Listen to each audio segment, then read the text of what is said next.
Hey, what's up guys, welcome to the 23rd Selenium WebDriver tutorial. Again, my name is Abhilash, and in this tutorial we will be working with radio buttons. And in the previous tutorial we have seen how we can make use of a navigate method in order to open a web page, that is by providing a URL as a string and navigate back and forward of the web browser history.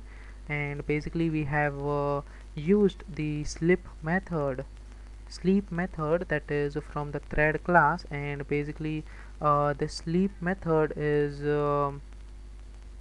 used in order to stop the execution of the Java program. So based coming tutorial, and in this tutorial we will be working with the radio button. So let's get started with this. And as you can see, we have this home page and there's a link called as radio buttons, and initially we are going to click on that link and come to this page and click on one of the radio buttons over here.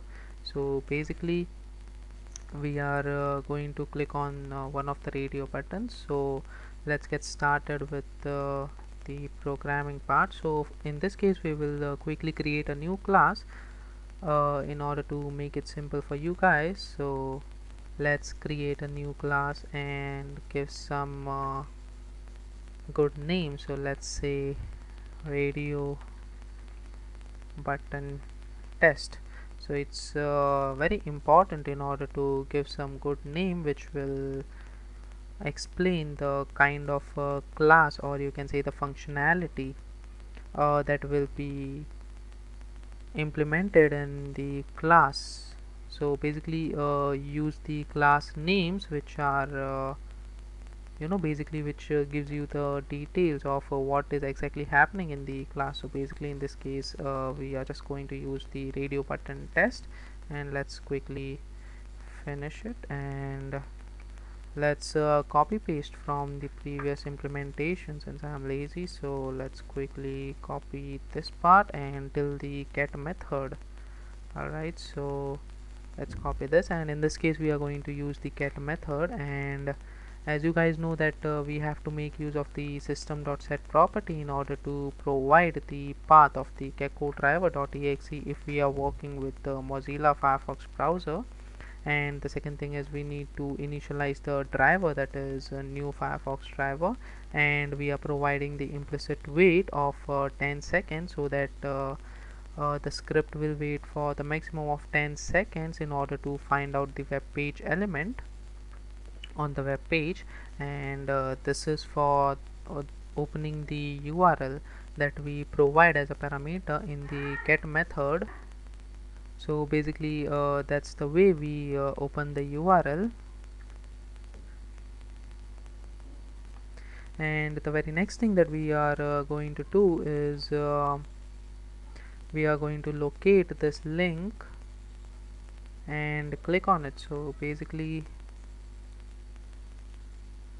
we have something called as id equals radio. So let's quickly open the Selenium IDE in order to confirm the locator that we are going to use. So let's use CSS equals, as I have mentioned in the previous tutorials, we make use of this hash whenever we are going to specify the ID of a particular element. And along with the CSS attribute, if we are using CSS attribute, we are supposed to specify hash before the ID that we specify. And if you click on find, as you can see, we have the radio buttons getting highlighted, this link. So we are going to use this CSS selector in our script and click on it. So let's quickly do it. Okay, so find element by dot CSS selector. So nothing new over here for you guys till now. Okay, so basically in the previous tutorials we have used the ID, but in this case we are making use of the CSS selector.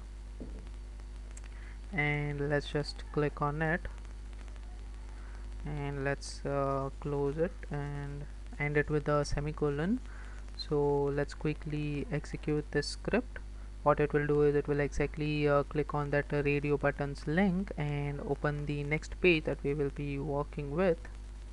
Okay, so as you can see, it is redirected to the radio buttons. And since I'm running out of time right now, we will be working with this radio buttons in the next tutorial. And this is the way we can open the URL. And nothing new for you guys in this tutorial, but just stick to this particular tutorial series, and you will understand what are different functionalities we can achieve using the test automation scripts using Selenium WebDriver, and how we can you know make use of the different methods in Selenium WebDriver in order to carry out the different automation tasks. So we'll continue with the automation of the radio buttons in the next tutorial. So that's it in this